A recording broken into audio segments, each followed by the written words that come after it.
அனைவருக்கும் வணக்கம். நான் விஜயா மனோகரன். இன்றைக்கு நாம் பார்க்க போகிறது ஆனியன் பகோடா.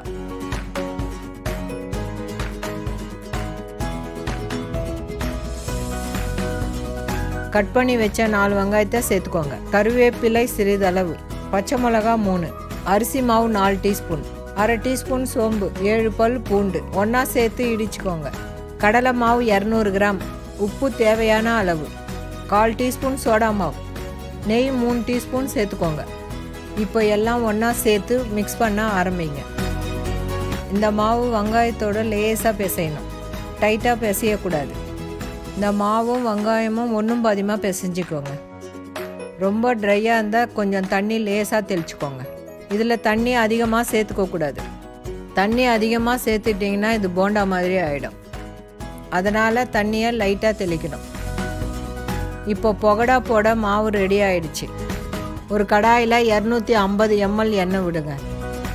எண்ணெய் காஞ்ச உடனே பகோடாவை போட ஆரம்பிங்க. கொஞ்சம் கொஞ்சமாக பகோடாவை போடுங்க.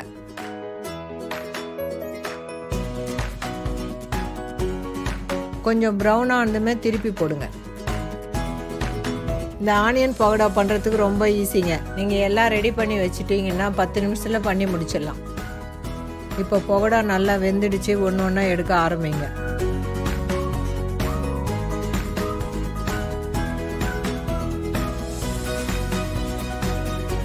மிச்சம் இருக்கிற மாவையும் இதே மாதிரி செஞ்சு எடுத்துக்கோங்க.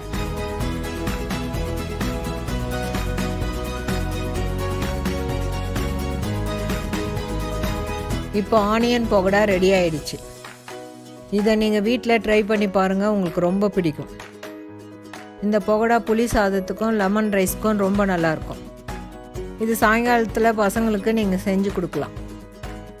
மீண்டும் சந்திப்போம். நன்றி, வணக்கம்.